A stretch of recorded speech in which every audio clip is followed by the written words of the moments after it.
She told her sister on speakerphone, laughing like it was a joke. "I'm training him. Soon he'll do whatever I want." She didn't know I was home early. She didn't know I was standing right outside the bedroom door, holding my breath, realizing my 3-year relationship was nothing but a behavioral experiment. I didn't interrupt. I didn't yell. I didn't even cry. I just stood there, frozen, and made a promise to myself. If she was training me to obey, I'd train myself to leave. My name's Adam, 32. I came home early that Thursday because of a splitting headache. I work in logistics, numbers, schedules, precision. My girlfriend, Claire, 28, thought I'd be at the office until 7. When I pushed open the apartment door, I was quiet. I didn't want to wake her if she was resting. Then I heard her voice from the bedroom, loud, clear, and smug. "No, Mel, you don't get it. I'm literally training him." There was laughter. I stopped mid-step. "He used to question me all the time," Claire said. "But now he just does what I ask. He makes me coffee before work, cooks dinner, cleans. Honestly, it's pathetic but convenient. Once you understand male psychology, they're easy to manage." I could hear her sister Melissa chuckle faintly through the speaker. Claire continued, her voice sharper now. "You just have to reward and withdraw affection at the right times. He's desperate to make me happy. He'll do anything. The trick is making them think it's their idea." I leaned against the wall. My chest tightened. 3 years. I thought we were partners. Turns out I was a project. "He works 50 hours a week," Claire went on, "then comes home and cooks. I haven't worked in 8 months, but he doesn't complain. I told him I was focusing on finding my passion. Please. My passion is not lifting a finger while he runs himself into the ground. He's invested now. Sunk cost fallacy. He won't leave. Where would he go?" Melissa said something I couldn't hear. Claire laughed again. "Exactly. Once I finish the training, he'll be perfect. Give it 3 months." I left, quietly. Closed the door, walked to my car, sat there for 20 minutes staring at the steering wheel. My hands shook, not from anger, but clarity. I thought I'd built something with her. Instead, I'd been tricked into building my own cage. I drove for an hour before I could think straight. By the time I got back, I had a plan. I wasn't going to confront her.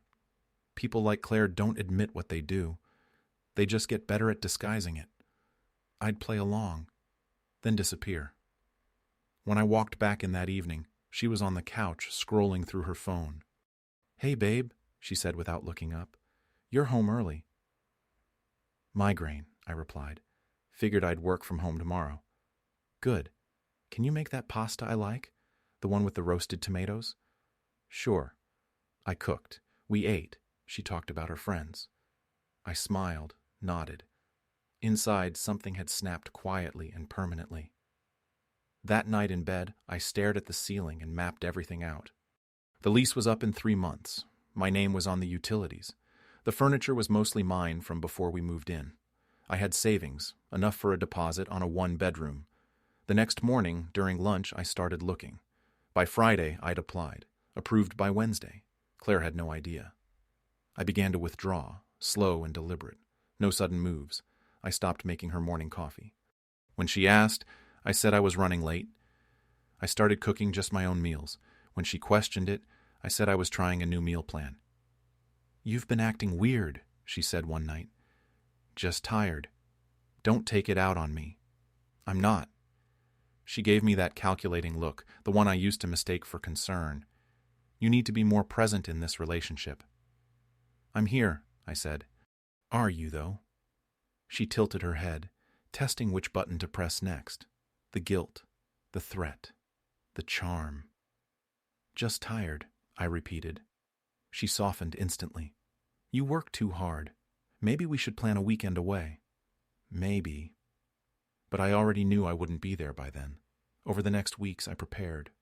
Quietly.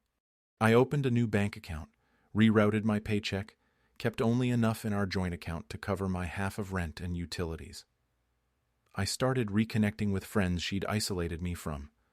Guys from college, coworkers. You're hanging out again? She asked once. Yeah, I said. Missed them. You've been distant, she said. You're imagining things. I wasn't distant, I was done. The final straw came one night when she said, I feel like you should be more grateful for everything I do for you. Like what? I asked.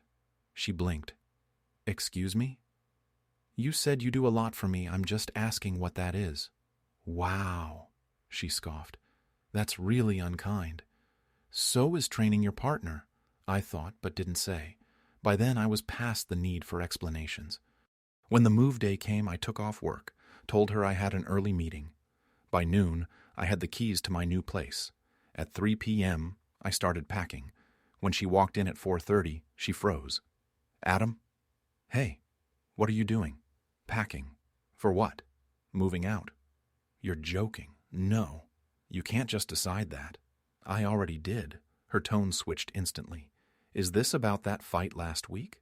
Adam, come on. Don't be dramatic. It's about the phone call with your sister. Her face drained of color. What phone call? The one where you said you were training me. I didn't mean...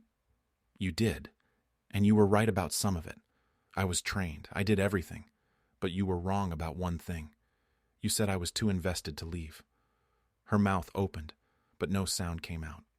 Turns out, I said quietly, once you realize you're being managed instead of loved, it's easy to stop playing along. She started crying. Adam, please, that was just a joke. You know how sisters talk. You meant it, I said, and I'm done being your project. She reached for my hand. I stepped back. Don't. I'm not doing this. She tried everything then, the pleading, the anger, the guilt. I kept packing. Where are you going? Got my own place. You got an apartment without telling me? Yep. You're abandoning me. No, I'm freeing myself. She started screaming about how unfair I was, how she loved me, how I'd regret this. I kept folding clothes. When my friend Eric arrived with his truck, she switched tactics again, crying, begging him to talk sense into me. He's made up his mind, Eric said quietly. We loaded the last box. She followed us to the door. You'll be back, she hissed. No one else will tolerate you. Maybe, I said, but I'd rather be alone than trained. That night I slept on an air mattress in my new apartment, surrounded by boxes. I felt something I hadn't in years. Peace. Claire texted 30 times that night. Apologies, then anger, then threats. Blocked. The next morning, her sister called. Adam, it's Melissa. She told me what happened.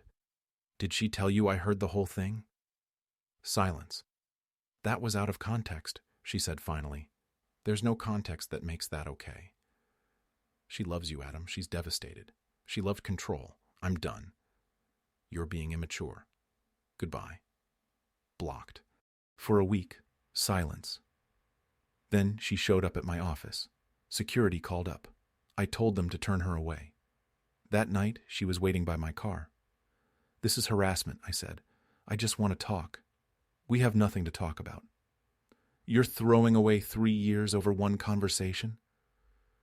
I'm walking away from 3 years of manipulation. I'll change, she pleaded. I'll get a job, do the chores, anything. I don't want anything from you. That's the point. Her face twisted. You're pathetic. No one will put up with you. Good thing I'm done being put up with. I got in the car. She slapped the window, screaming. I drove off. Then came the smear campaign. Her mom called, her dad, her sister again. You're abandoning her when she needs you most. She's a grown woman, I said. She'll survive. Then came the landlord. Adam, she's saying you took shared property. I have receipts. I sent proof. He apologized. She posted online next.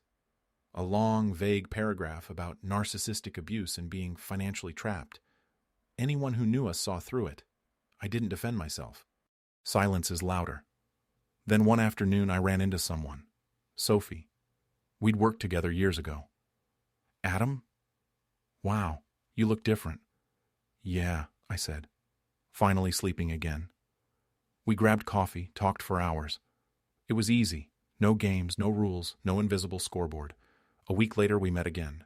"You seem lighter," she said. "Guess I'm untraining myself." She laughed. "Good. You deserve that." We started seeing each other, slowly, gently. She never made me prove my worth. She just let me exist. The first time she cooked dinner for me, she burned it. We ordered pizza instead and laughed until midnight. I realized that night what love was supposed to feel like.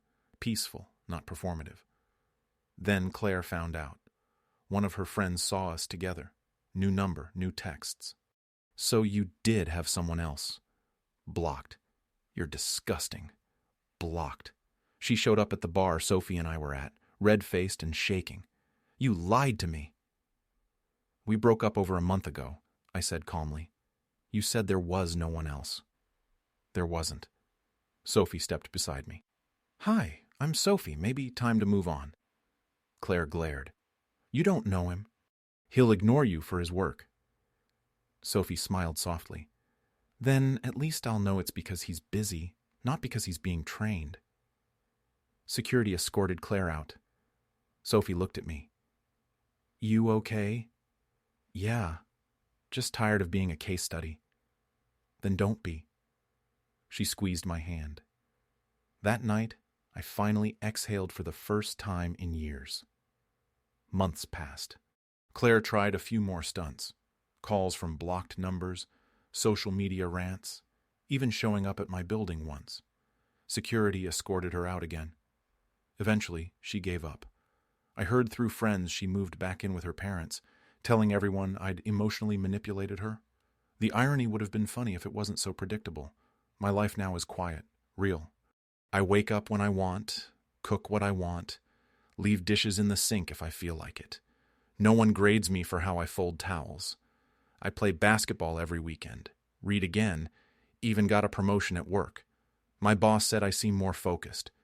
Turns out, peace is good for productivity.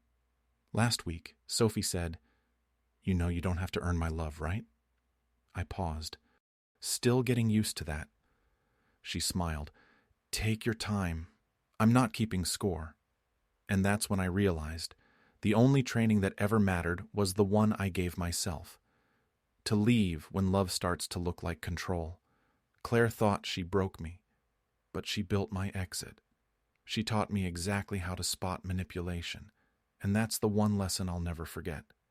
Some people call it cold. I call it clarity. To anyone reading this, if your partner talks about training you, believe them. Love doesn't control. It doesn't punish. It doesn't require obedience. That's not partnership. That's a hostage situation with better furniture. Walk away before you forget how.